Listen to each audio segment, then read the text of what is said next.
اهلا اهلا اهلا اهلا اهلا اهلا بيكم. النهارده الفيديو عجبتني فكرته جدا جدا، بان انا بحب محلات سيفورا لابعد حد. اكتر محل بحبه قوي قوي، وبحب اخش جوه وافضل قاعده جوه بالساعه والساعتين وما بزهقش منه خالص. هو من احلى الاماكن لقلبي، واول ما سافرت من مصر اول مكان حبيت ان انا اروحه واخرج فيه هو كان سيفورا. من اكتر الاماكن اللي انا بحبها، والنهارده حبيت ان انا اجيب لكم من عندهم اعلى مبيعات في الفاونديشن والكونسيلر وكمان الباودر، وهم دول اللي احنا هنستخدمهم النهارده في ان احنا نعمل اللوك ده. فمن غير كلام كتير هديكوا فول ريفيو عنهم، وهنشوفهم خلال اليوم شكلهم عامل ايه على وشي. فما تنسوش لو انتوا اول مره تشوفوني، ويلا بينا نبتدي. عشان اعرف ايه المنتجات اللي بتبيع اكتر حاجه عند سيفورا اللي موجوده عندنا هنا في برلين، فرحت هناك وسالت البنت هو ايه اكتر فاونديشن بيتباع عندك. فقالت لي هو الفاونديشن ده من ماركه تو فيس بورن ذس واي. الماركه دي حلوه جدا جدا، وانا عندي الكونسيلر بتاعهم، فانا كان نفسي اصلا اجرب الفاونديشن ده. فهي اول ما قالت لي عليه قلت لها يلا بينا نختار الدرجه، وهو ده اللي انا هجربه معاكم النهارده. فده اكتر فاونديشن بيتباع عندهم هنا في سيفورا في الفرع بتاعي اللي جنبي اللي في برلين، وهو ده الفاونديشن اللي احنا هنجربه النهارده. بعد كده لما قلت لها ايه هو الكونسيلر اللي بيتباع عندك اكتر حاجه، فقالت لي اتنين. هو التارت شيب تيب، وانا استخدمته في الفيديو اللي فات، هحطه لكم هنا في الكارد، روحوا شوفوه، شوفوا شكله على الوش عامل ازاي. كان الميك اب الغالي ضد الرخيص، وانا بحبه، بس بصراحه بحس ان هو بينشف تحت العين شويه، فما بحبش دايما استخدمه.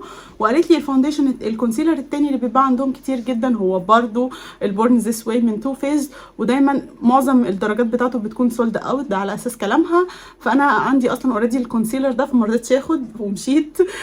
فهي حست ان هي خسرتني، ان هي قالت لي الكونسيلر ده، وكان المفروض تقول لي حاجه تانية، بس هي قالت الحقيقه. والكونسيلر ده فعلا هو من احلى الكونسيلرز اللي ممكن تجربيها. كميته كبيره، تغطيته حلوه، ما بينشفش تحت العين، بيداري اي حاجه، حتى لو انت عندك هالات ومش حابه تستخدمي كوريكتور تحتيه. بجد من احلى الكونسيلر اللي في حياتي، واللي عمري ابدا ما بستغنى عنه. والدرجه بتاعتي اسمها ناتشرال بيج، وبحطها زي ما انتم شايفين كده، انا حطها من غير كوريكتور ويجنن. فده الكونسيلر الاكتر مبيعا عندهم. نيجي بعد كده للباودر الاكتر مبيعا عندهم، ولما سالتها رشحت لي اتنين، هي الهدى بيوتي والانستيزيا. وانا بصراحه عندي الاتنين، بس انا الدرجه بتاعت هدى بيوتي اللي عندي الدرجه بتاعتها غامقه شويه، فانا ما بعرفش استخدمها تحت العين. لكن الانستيزيا اللي هي دي الدرجه دي تحفه، وانا من ساعه ما خدتها منها وانا عايزه اعمل لكم الفيديو ده، بس انا مجرباها بقالي كتير وتجنن. الدرجه دي اسمها بنانا، حلوه قوي قوي قوي لتحت العين وبقيه الوش. درجه اصفر فيها خفيف، وفي نفس الوقت لما تحطوها على الوش زي ما انتم شايفين كده مش بتصفر الوش ولا اي حاجه. تحفه وجميله جدا. انا برضو بحب الهدى بيوتي قوي، بس انا الدرجه اللي عندي من هدى بيوتي شويه غامقه، عشان كده انا ما طلعتهاش في الفيديو، بس انا دايما برضو بستخدمها. فالنهارده اللي انا هستخدمها معاكم هي الانستيزيا، وهي دي الباودر بتاعت النهارده.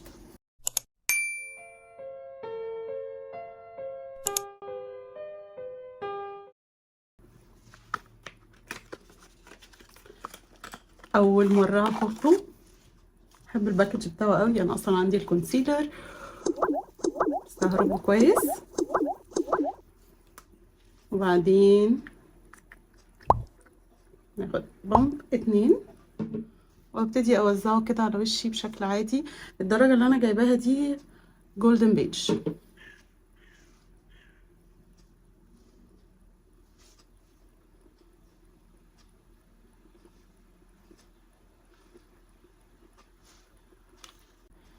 معلش بقى انا باصه كده علشان انا بدمج في الموبايل حقيقه. الله.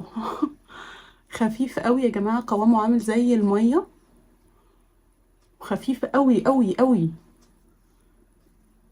بس بيغطي تماما. يعني بصوا مغطي كل حاجه في البشره.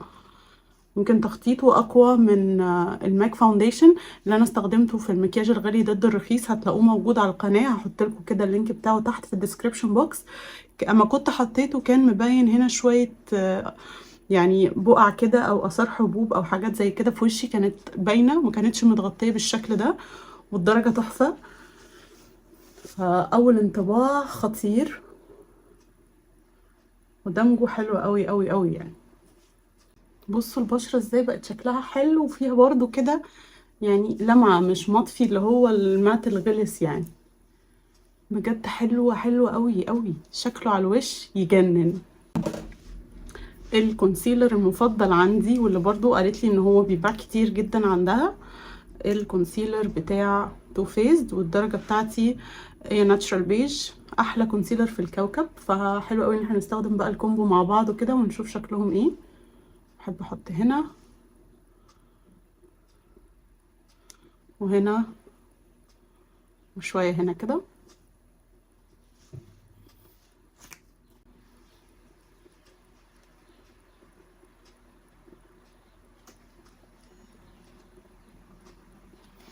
يا جماعه بصوا، بجد بجد تغطيه الفاونديشن عجباني جدا، ولونه حلو قوي قوي قوي عليا، شكله حلو. والجولدن بيج دي درجه كده فيها شويه وورم اندرتون، فطلع حلوه جدا.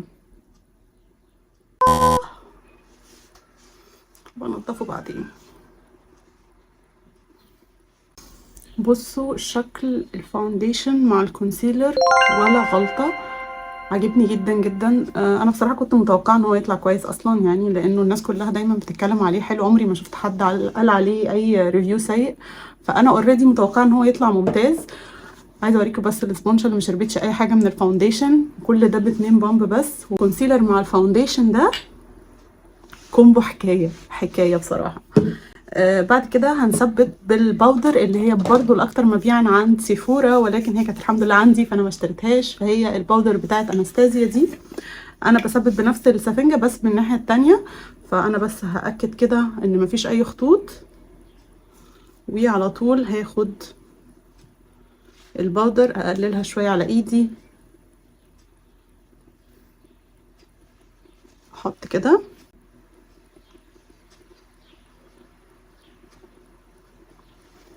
الباودر دي بالظبط كانها فلتر، الباودر دي من احلى الباودرز اللي ممكن ان انتوا تستخدموها في حياتكم، خفيفه جدا جدا، والدرجه دي بالذات بتنور الوش قوي قوي قوي، وخصوصا تحت العين. وبصراحه انا بستخدمها تحت العين وعلى الوش كله، وبتبقى تحفه، ما بتبقاش فاتحه على بقيه الوش ولا اي حاجه. جربوها فعلا مش هتندموا على الباودر دي، وكميتها كبيره، بتقعد كتير. انا عارفه انها غاليه شويه بس كميتها حلوه ومش هتندموا ابدا عليها. عايزين نديله فرصته، خصوصا ان احنا مش مستخدمين اي برايمر، فخلونا نثبته كويس كله بنفس الباودر. بس انا كده استخدمت ال3 حاجات اللي انا جبتهم من عند سيفورا واللي كانوا الاكتر مبيعا. هكمل بقيه الميك اب وارجع لكم تاني.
اعمل معاكم الليب كومبو. انا بس حطيت اللون البني اللي انا كنت بحطه هنا، تقلته شويه وحطيته تحت العين كمان. ودلوقتي هستخدم الليب لاينر ده من عند ماك، بحبه جدا لانه درجته نفس درجه الشفايف بالظبط، بيخلي شكل الشفايف حلو قوي. اسمها ايدج تو ايدج. بصوا انا كاني حطيت شفايفي بنفس لونها، مفيش اي فرق.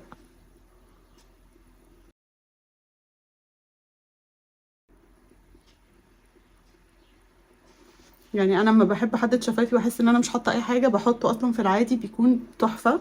الدرجه دي مظلومه جدا بس بجد هي حلوه قوي. ودلوقتي بقى هستخدم معاها برضو من عند ماك الاتنين ليب كالر دول، مش هنقول ليب جلوس لان هما مش جلوس، دي من باودر كاس ودي اللاين اسمه باودر كاس يعني، ودي من اللاين اللي هو المات. فانا هحط الاول الباودر كاس دي اللي هي الغامقه. اللاين ده برضو من عند ماك حلو قوي قوي قوي، والدرجة دي اسمها مول ات اوفر، بحبها جدا. حاسه انا مش هحط من التاني خلاص.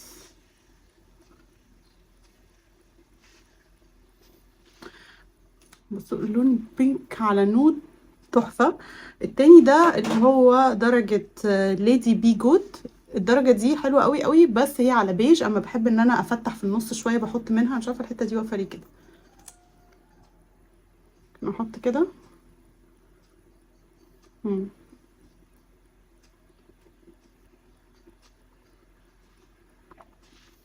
وبس كده، ده كان كل الميك اب النهارده. الساعه دلوقتي حوالي 4:30، فانا هنزل وهقضي اليوم كله كامل، وهرجع لكم بعد ما اخلص اليوم كله علشان نشوف شكل الفاونديشن مع الكونسيلر مع الباودر مع بقيه اللوك ده قعد قد ايه على وشي، وكان شكله حلو قد ايه. فاستنوني ما تروحوش في اي حته، هخلص يومي وارجع لكم تاني. هلو، رجعت لكم تاني بعد ما حطيت الفاونديشن واختبرته باقصى درجات الاختبار. حاطاه دلوقتي بقالي حوالي 7 ساعات، فبقاله كتير جدا على وشي. زي ما انتم شايفين كده شكلهم على الوش يعني مش اسوأ حاجة، بس برضو مش زي ما كانوا لسه محطوطين. في اماكن كتيرة بقت بتلمع قوي، يعني اللمعة زادت فيها جدا في وشي. وشوية هنا كده، شوية كده لو شايفين هتلاقوه هنا دخل شوية في الخطوط في الحتت دي وفي الحتت دي. فأحلى حاجة هي الكونسيلر في مكانه ما اتحركش هو الباودر. فأنا بالنسبة لي الكونسيلر أديله 10/10، مفيش فيه ولا غلطة حتى بعد 7 ساعات، شكله زي ما هو حلو. لكن الفاونديشن اديله مثلا 8/10، لانه مش سيء قوي بس هو مش احلى حاجه. انا بشوف انه ماك على الوش بيكون شكله احلى من كده بعد ال7 ساعات. بس ده برضو مش وحش، بس برضو يعني اديله 8/10. الباودر تحت العين تجنن، تحفه جدا مع الكونسيلر زي ما انتم شايفين كاني لسه حطاها. لكن في بقيه الوش طبعا زي ما انتم شايفين الوش شويه زيت، و ثباتها ما كانش احسن حاجه. ده الريفيو بتاعي للفاونديشن والكونسيلر والباودر الاعلى مبيعا في سيفورا، والاكتر حاجه الناس هنا بتشتريها. فده كان تقييمي ليهم. الكونسيلر هي اكتر حاجه عجبتني زي ما قلت لكم، اديله 10/10. الفاونديشن والباودر اديهم 8/10 مثلا. بس غير كده قولوا لي انتوا تحت رايكم في الكومنتات، ولو عجبكم الفيديو ما تنسوش تعملوا لي لايك وتدوسوا سبسكرايب، وتكتبوا لي رايكم تحت في الكومنتات. واشوفكم الفيديو الجاي. باي باي.